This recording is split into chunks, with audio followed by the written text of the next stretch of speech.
नमस्कार दोस्तों, स्वागत है आपका टीवी 24 में और मैं हूं अजय सिन्हा। महाराष्ट्र में महाविकास अघाड़ी को बुरी तरह से महायुति ने पटखनी दे दी। यानी सीधे तौर पर अगर महाराष्ट्र विधानसभा चुनाव की बात करें तो नरेंद्र मोदी का जो जादू था एक बार फिर से चल गया। लेकिन दूसरी तरफ सवाल खड़े होने लगे हैं राहुल गांधी की लीडरशिप पर। यानी कि जो इंडिया अलायंस जो महाविकास अघाड़ी के नाम से चुनाव लड़ रहा था महाराष्ट्र में, उसकी हार के पीछे एक बहुत बड़ा कारण राहुल गांधी का नेतृत्व भी माना जा रहा है। वैसे तो महाराष्ट्र में शरद पवार, उद्धव ठाकरे जैसे बड़े बड़े नेता महाविकास अघाड़ी को लीड कर रहे थे, लेकिन जहां भी चुनाव हो रहा है वहां दो चेहरों के बीच चुनाव माना जाता है। चाहे वो एक तरफ प्रधानमंत्री नरेंद्र मोदी तो दूसरी तरफ राहुल गांधी जो कि लोकसभा में नेता प्रतिपक्ष हैं। अब सीधे से सवाल जो उठ रहे हैं वो ये उठ रहे हैं कि क्या राहुल गांधी के नेतृत्व में इंडिया अलायंस बीजेपी को पटखनी दे सकता है, परास्त कर सकता है, हरा सकता है? ये तमाम तरह के सवाल खड़े हो रहे हैं और सवाल खड़े होने लगे इंडिया अलायंस के अंदर से ही। यानी कि जो कांग्रेस के सहयोगी दल हैं, यानी इंडिया अलायंस के घटक दल, उन्हीं के नेता अब सवाल कर रहे हैं और सवाल ये भी खड़े हो रहे हैं कि क्या किसी बड़े नेता को सामने आना चाहिए। ऐसे में एक नाम बहुत उभर कर सामने आ रहा है, वो हैं पश्चिम बंगाल की मुख्यमंत्री ममता बनर्जी, जिन्होंने प्रधानमंत्री नरेंद्र मोदी की लहर के बावजूद पश्चिम बंगाल में बीजेपी को पटखनी दी। जब महाराष्ट्र में विधानसभा चुनाव हुए, जब झारखंड में विधानसभा चुनाव हुए, उस वक्त 6 सीटों पर पश्चिम बंगाल में उपचुनाव भी हुए और उस उपचुनाव में 6 की 6 सीटें ममता बनर्जी की पार्टी टीएमसी ने जीत ली। यानी 5 अपनी तो जीती ही जीती, साथ ही एक बीजेपी के खाते की सीट भी अपने नाम कर ली। लोकसभा चुनाव की बात कर ले तो लोकसभा चुनाव में भी टीएमसी ने बीजेपी को पटखनी दे दी। यानी कि अगर बात करें तो सबसे बड़ी चीज यह है कि 42 लोकसभा सीटों में से 29 लोकसभा सीटें टीएमसी ने जीती और 12 सीटों पर बीजेपी को जीत मिली। यानी कि समझा जा सकता है कि ममता बनर्जी एक ऐसी नेता है जिनसे भारतीय जनता पार्टी के बड़े बड़े नेता भी चुनावी दंगल में जीत नहीं पा रहे हैं।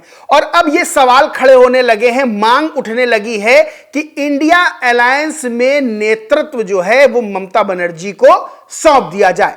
दरअसल टीएमसी के बड़े नेता हैं कल्याण बनर्जी, जो कि सांसद भी हैं, उन्होंने एक मांग उठाई है और मांग उठी है कि ममता बनर्जी को कमान सौंपी जाए। यानी कि एबीपी की न्यूज की खबर है जिसमें लिखा है इंडिया गठबंधन में दरार, टीएमसी बोली ममता को बनाया जाए विपक्ष का लीडर, कांग्रेस ने कहा आपकी पार्टी कुएं का मेढक।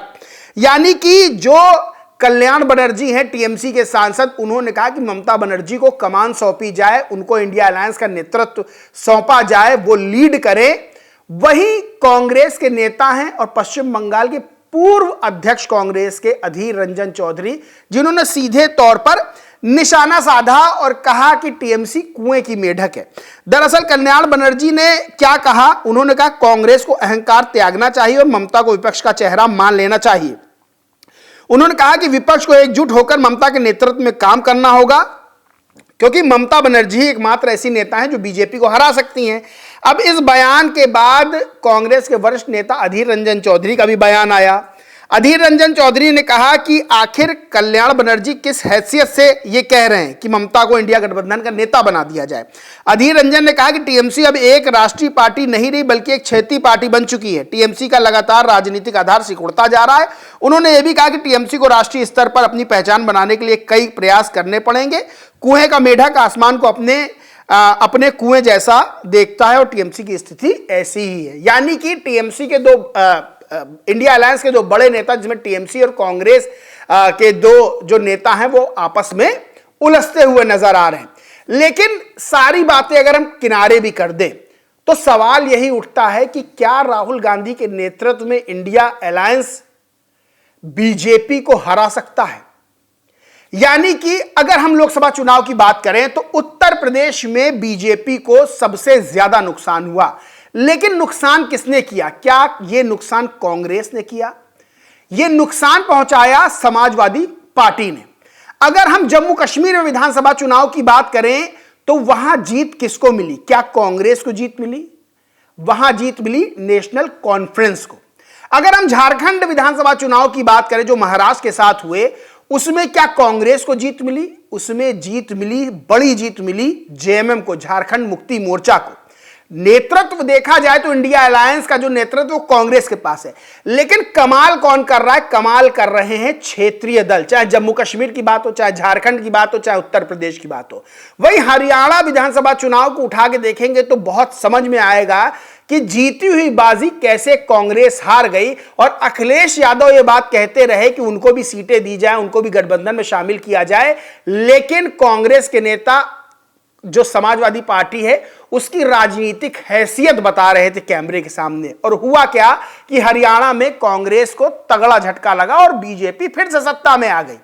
अब लोकसभा चुनाव की बात कर लें और विधानसभा चुनाव की बात कर रहे हैं, सबसे ज्यादा अगर बीजेपी को कोई नुकसान पहुंचा रहा है तो वो है क्षेत्रीय दल, जिसमें टीएमसी एक ऐसी राजनीतिक पार्टी है जिसने 2021 के विधानसभा चुनाव में पश्चिम बंगाल में बीजेपी को पटखनी दी, लोकसभा चुनाव हुए उसमें भी बीजेपी को पटखनी दी, जब उपचुनाव हुए उसमें भी बीजेपी को पटखनी दी। तो ऐसे में सवाल ये खड़े हो रहे हैं कि क्या राहुल गांधी की जगह अब इंडिया अलायंस के दूसरे नेता, जिसमें वरिष्ठ नेताओं में एक ममता बनर्जी का नाम भी शामिल है, उनको नेतृत्व सौंपा जाना चाहिए? अखिलेश यादव से भी इसको लेकर सवाल पूछे गए तो अखिलेश यादव ने सीधे तौर पर कहा कि जब इंडिया अलायंस की बैठक होगी तब इस बारे में चर्चा करेंगे, अभी इस पर कोई जवाब देना ठीक नहीं है। सबसे बड़ी चीज यही है कि ममता बनर्जी जैसी वरिष्ठ नेता, सवाल ये खड़े होते हैं कि ममता बनर्जी जैसी वरिष्ठ नेता जो लगातार बीजेपी को पटखनी दे रही हैं, वो राहुल गांधी का नेतृत्व क्यों स्वीकार करेंगी? क्योंकि लोकसभा चुनाव में टीएमसी इंडिया अलायंस में शामिल होते हुए भी कांग्रेस से अलग लड़ी थी, यानी कांग्रेस भी लड़ रही थी और टीएमसी भी लड़ रही थी। तो ऐसे में सवाल यही खड़ा होता है कि राहुल गांधी का अगर परफॉर्मेंस देखा जाए चुनावों में तो हर बार की तरह राहुल गांधी लगातार राजनीति में वो सफलता हासिल नहीं कर पा रहे हैं जो सफलता सोच के कांग्रेस चल रही है। ऐसे में यही बड़ा सवाल है कि क्या राहुल गांधी के नेतृत्व में इंडिया अलायंस जो है वो बीजेपी को पटखनी दे सकता है, या फिर अब किसी क्षेत्रीय पार्टी के नेता को, चाहे वो ममता बनर्जी हो, चाहे वो हेमंत सोरेन हो, चाहे वो अखिलेश यादव हो, अगर वरिष्ठ नेताओं की बात करें तो ममता बनर्जी वरिष्ठ नेता हैं, तो क्या ऐसे में अब कोई दूसरा बड़ा लीडर इंडिया अलायंस की कमान अपने हाथों में ले और बीजेपी को जो पटखनी देने का सपना इंडिया अलायंस सोच रहा है वो सपना उसका पूरा हो? ये तमाम तरह के सवाल खड़े होते हैं। बहरहाल इंडिया अलायंस का जो अभी मेन चेहरा है राष्ट्रीय राजनीति में राहुल गांधी है, लेकिन अगर दबदबा माना जाए, अगर बीजेपी से टक्कर मानी जाए, अगर बीजेपी को पटखनी देने का मामला माना जाए तो सीधे तौर पर क्षेत्रीय दल बीजेपी से दो दो हाथ करते नजर आ रहे हैं और ज्यादातर जगह पे बीजेपी को धूल चटाते हुए भी नजर आ रहे हैं। लेकिन सवाल वही खड़े हो रहे हैं कि क्या कोई क्षेत्रीय दल का नेता